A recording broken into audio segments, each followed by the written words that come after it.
আবারও চলে এসেছি একটি নতুন রেসিপি নিয়ে। তো সকলকে প্রথমে স্বাগত জানাই আমার চ্যানেলে। আর নতুন বন্ধুরা যারা আছেন তাদের কাছে অনুরোধ, আমার ভিডিওটি পুরো দেখুন এবং আমার রান্না যদি ভালো লাগে তাহলে অবশ্যই আমার ভিডিওটি লাইক এবং শেয়ার করবেন। আর এই রকম রান্না আরও দেখতে চাইলে আমার চ্যানেলটি সাবস্ক্রাইব করে অল প্রেস করে রাখবেন, যাতে আমার বানানো সমস্ত রেসিপির নোটিফিকেশান আপনার কাছে পৌঁছে যায়। তো চলুন রান্না শুরু করি। এখানে আমি নিয়ে নিয়েছি চিংড়ি মাছ, সেগুলো ভালো করে ধুয়ে পরিষ্কার করে নিয়েছি। সেগুলো নুন হলুদ মেখে একটু তেলে সাঁতলে নেব।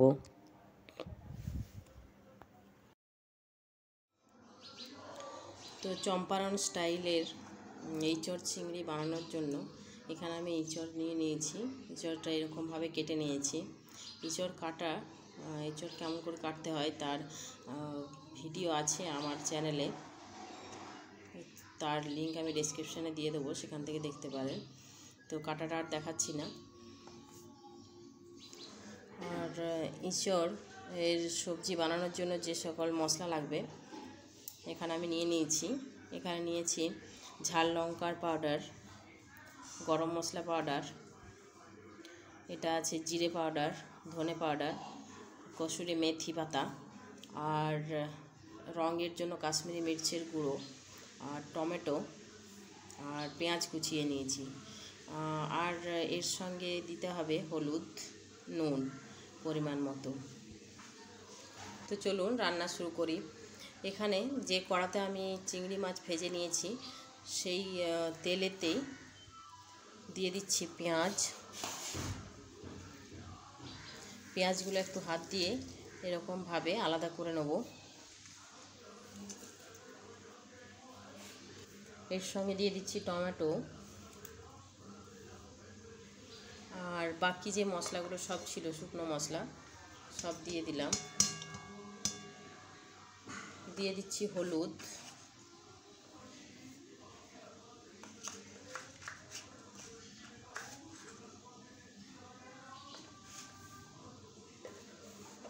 আর নুন।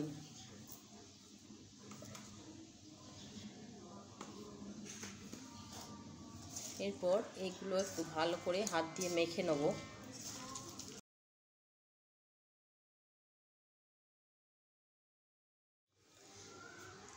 এরপর এর সঙ্গে দিয়ে দিচ্ছি কেটে রাখা এঁচড়গুলোর সঙ্গে মশলাটা ভালো করে মেখে নেব।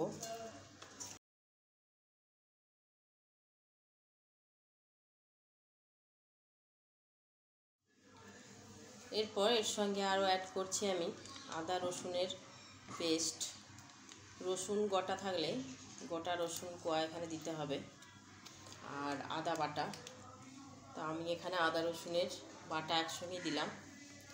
আর আলু কেটে রেখেছি একটা, সেই আলু দিয়ে দিলাম। আর এর সঙ্গে আছে সজনে ডাঁটাগুলো একটু পরে দেবো এর সঙ্গে। তো এরপর এগুলো আবারও একবার মেখে নিচ্ছি।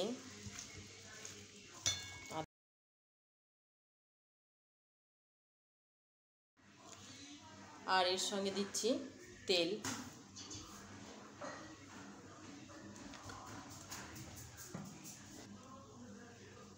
যে প্লেটে আমি মশলা রেখেছিলাম সেটা ধুয়ে একটুখানি জল আমি দিয়ে দিচ্ছি।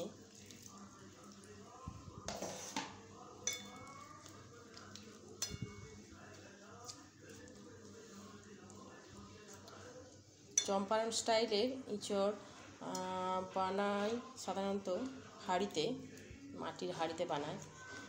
তো আমি এখানে চম্পারণ স্টাইল বানাবো চিংড়ি মাছ দিয়ে কড়াতেই। দুটো তেজপাতা, অল্প একটু চিনি, আর দিয়ে দিচ্ছি 1 চামচ ঘি।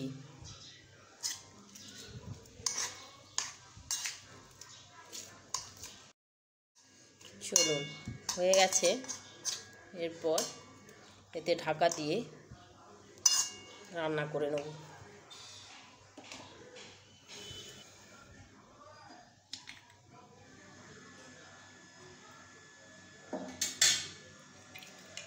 তো লো ফ্লেমে এটা রান্না করতে হবে। আঁচটা কম করে আমি চাপিয়ে দিয়েছিলাম। দেখুন একটু পরে একটু নেড়ে নিচ্ছি।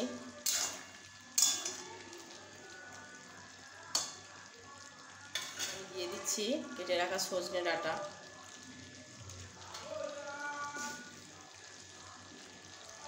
ডাঁটাটা মিশিয়ে নিলাম। এরপর আবারও ঢাকা দিয়ে কম আঁচে রান্না করে নেব। এরপর চিংড়ি মাছ ভাজাগুলো আমি দিয়ে দিচ্ছি।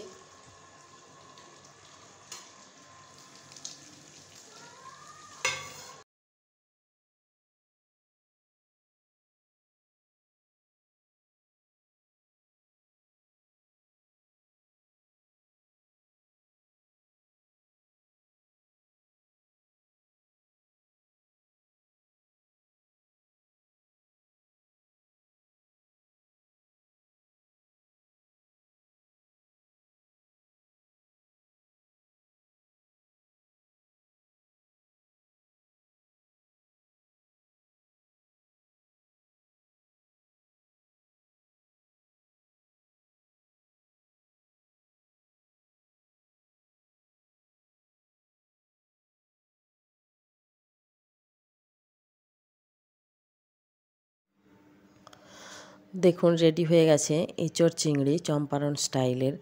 এর সঙ্গে অল্প একটু ঘি মিশিয়ে আমরা গরম সার্ভ করে নেব। ভাত বা রুটির সঙ্গে অসাধারণ লাগবে।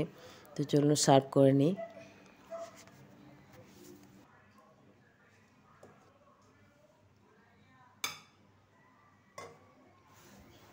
দেখুন একটা এঁচোড় আমি টিপে দেখাচ্ছি, সেদ্ধ হয়েছে খুব ভালো। আর এই এঁচোড়ের রেসিপির ক্ষেত্রে টাটকা এঁচোড় হলে খুব ভালো হয়। তো দেখুন হয়ে গেছে রেডি টেস্টি চম্পারণ স্টাইলের এঁচোড় চিংড়ি। তো বাড়িতে অবশ্যই একবার বানিয়ে খাবেন।